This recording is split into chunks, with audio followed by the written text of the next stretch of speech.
Boa noite, sejam todos bem-vindos. Boa noite.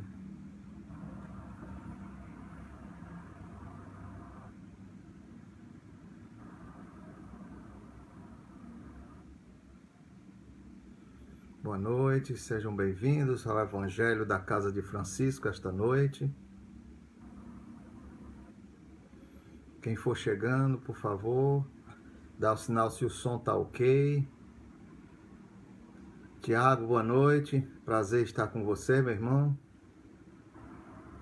Cícero, boa noite, meu amigo.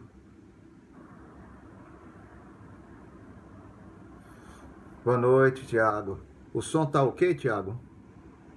Bárbara, boa noite. Seja bem-vinda para esta noite do nosso Evangelho. Pronto. Meus amigos, vamos ao Evangelho da Casa de Francisco de hoje, né? No capítulo 19, nós faremos o Evangelho A Fé Transporta Montanhas. O poder da fé. Capítulo 19, e a leitura será feita sobre o item 2. E vamos aqui começar para que possamos ter início ao nosso Evangelho. O poder da fé. Esta fé maravilhosa que remove montanhas e que transforma corações, pensamentos, atos e ações.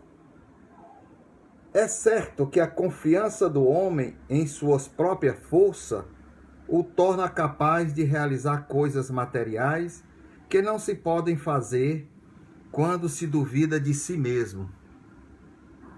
Mas aqui, e unicamente no sentido moral que é preciso entender estas palavras.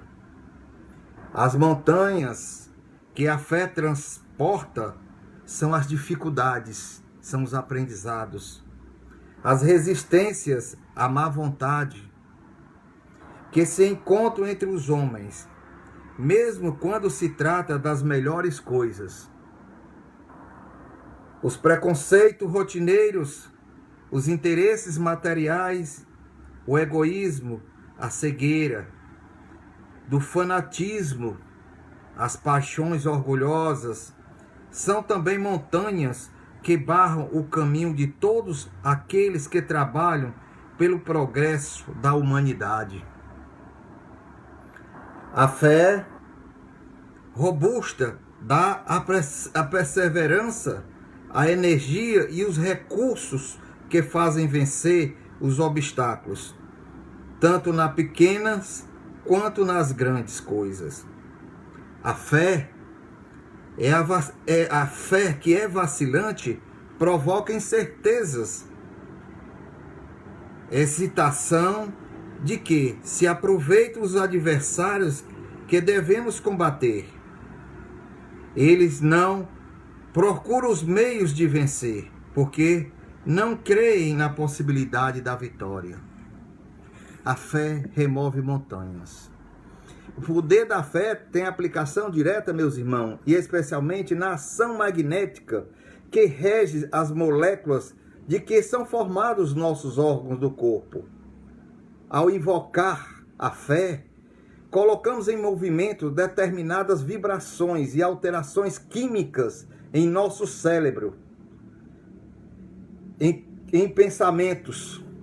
Essas vibrações vão percorrer os caminhos dos nossos neurônios, depois de nossos corpos.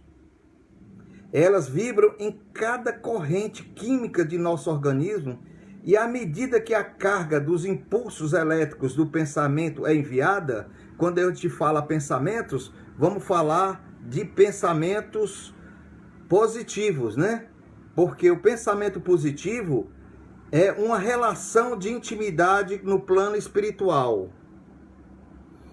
Vai alterando a química e, consequentemente, no sistema imunológico. E é por isso que a cura pode se estabelecer. Nesta hora, uma energia maravilhosa desprende-se de nós como um ímã que se une ao nosso fluido universal, que por graça a Deus em toda a parte do nosso corpo, modificando e adequando as qualidades, dando o impulso irresistível na busca da cura.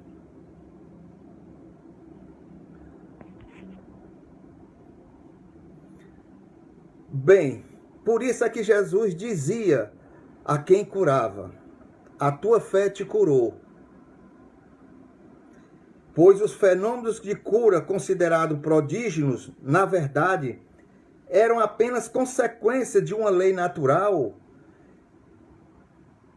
ensinada nesse momento aos que tinham ouvidos e que ouviam, e que a potência embutida em cada um de nós pode acionar a cura e nos desvaziar de dores e que nós mesmos a atraímos.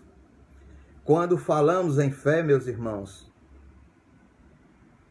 muitas vezes nos lembramos das doenças graves que nos atingem e aqueles a quem amamos.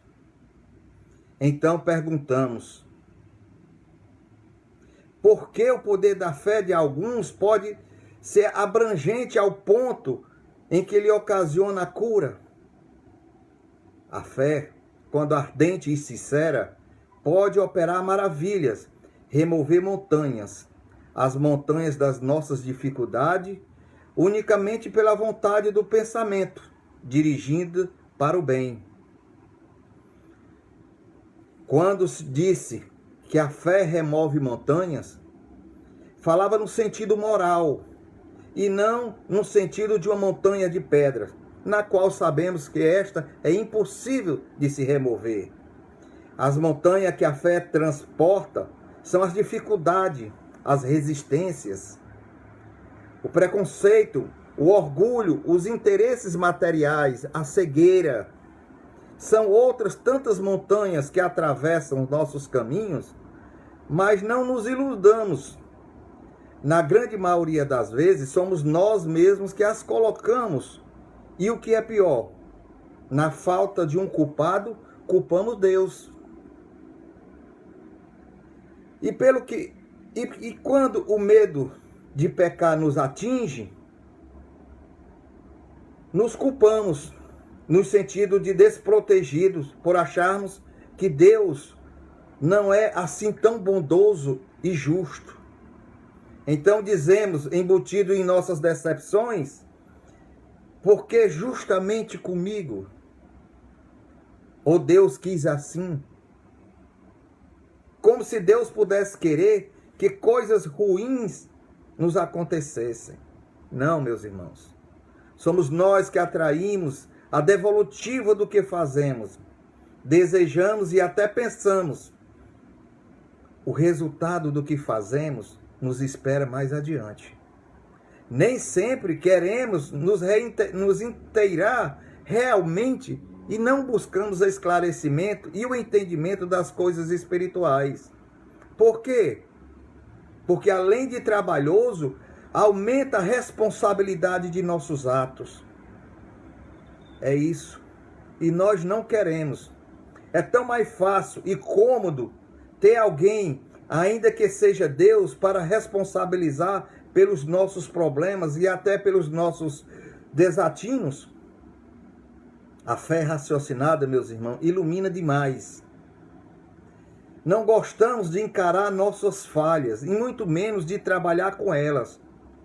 Preferimos ficar no desconhecimento de nós mesmos e não percebermos que a fé, que sem raiz se faz fraca, sem poder de remover essas montanhas.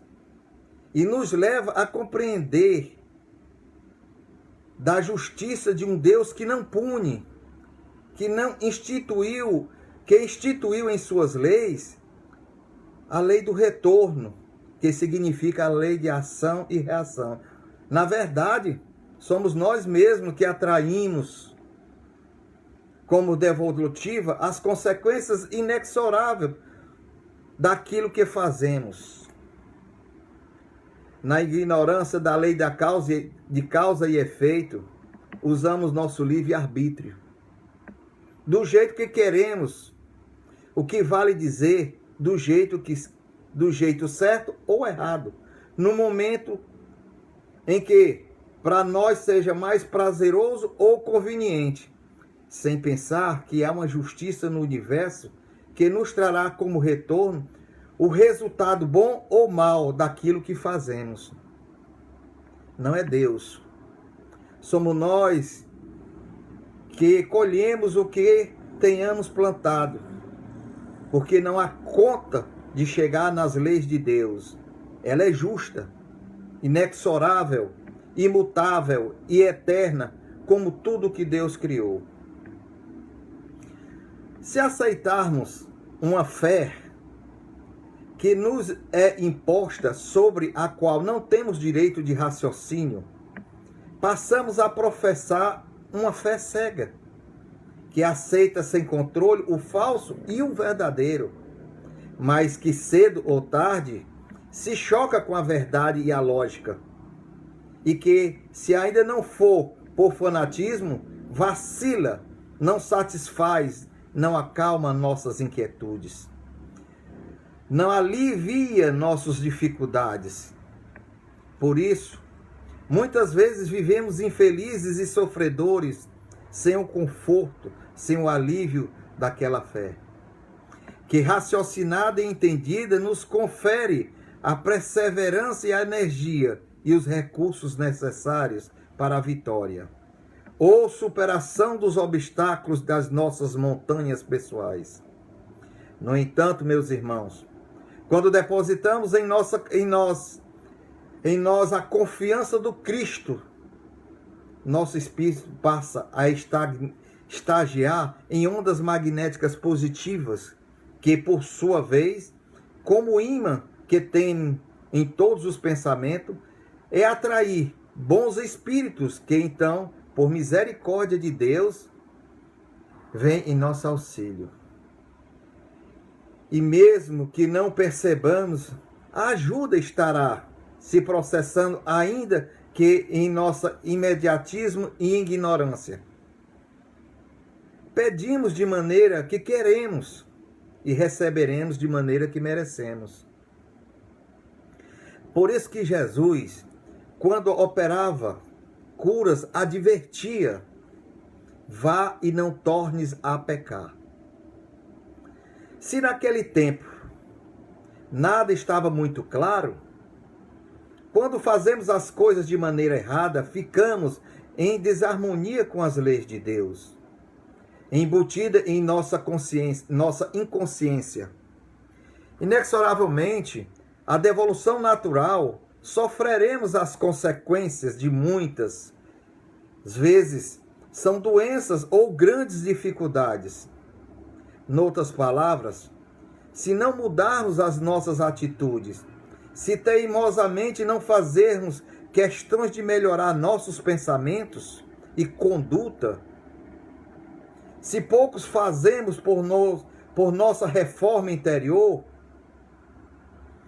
por ampliar nosso autorrespeito, nosso auto-amor, o respeito e o amor ao próximo, a ajuda que recebemos dura pouco.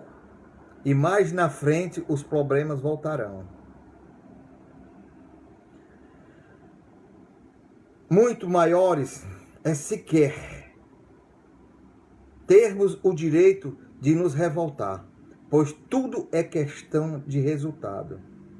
De outra forma, as montanhas a que se referia Jesus, ao invés de serem removidas por nós mesmos, quando buscamos nossas melhoras espirituais, torna-se cada vez mais montanhas de nossas dores e de nossas dificuldades. E, meus irmãos, a doutrina espírita, através de Kardec, nos oferece a chance do estudo que nos leva ao esclarecimento, mas ao interesse, a vontade e a determinação é de cada um de nós. Que possamos, através dessa fé, vibrar pelos nossos irmãos que infelizmente nos deixaram há poucos dias. A Cíntia, o Erlon e todos os outros que infelizmente eu não lembro o nome nesse momento, possam receber as vibrações da fé contida dentro de seus corações e que possam seguir a jornada divina. Que Deus abençoe a todos e que essa fé que remove montanhas nos ajude. Uma boa semana a todos. Obrigado.